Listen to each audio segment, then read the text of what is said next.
लाखनगाव तालुका आंबेगाव येथे बेल्हा जेजुरी या मार्गावर घोड नदीवरील पुलावर झालेल्या अपघातामध्ये मालवाहतूक ट्रक पुलाच्या कठड्याला धडकल्याने पुलावरील वाहतूक ठप्प झाली होती। अखेर शेवटी क्रेनच्या साहाय्याने माल ट्रक बाजूला काढल्याने तब्बल 12 तासानंतर वाहतूक सुरळीत झाली। अनेक महिने येथे नवीन पुलाचे काम अपूर्ण अवस्थेत असल्याने जुना पूल वापरावा लागत आहे।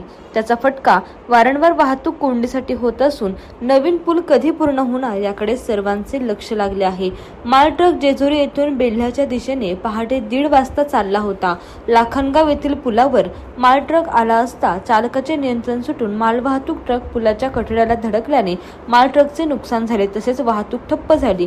क्रेनच्या साहाय्याने माल ट्रक रस्त्यातून बाजूला काढण्यात यश आले, अशी माहिती सरपंच प्राजक्ता शिरीषकुमार रोडे यांनी दिली। लाखनगाव येथून बेल्हा जेजुरी महामार्ग जातो। महामार्ग सुरू झाल्याने मोठ्या प्रमाणावर वाहतूक मार्गावरून होत असते। महामार्गावर लाखनगाव या ठिकाणी घोड नदीवरील 10 कोटी रुपयांचा नवीन पूल माजी मंत्री दिलीप वळसे पाटील यांच्या माध्यमातून मंजूर झाला असून या पुलाचे काम मागील अनेक महिन्यांपासून रखडले आहे। अर्धवट असलेल्या पुलामुळे लाखनगाव येथे जुन्या पुलावरून वाहतूक होत असते। जुना पूल कमी उंचीचा व कमी रुंदीचा आहे व एका बाजूला रस्त्याला मोठ्या प्रमाणात वळण आहे, त्यामुळे येथे अपघात होतात।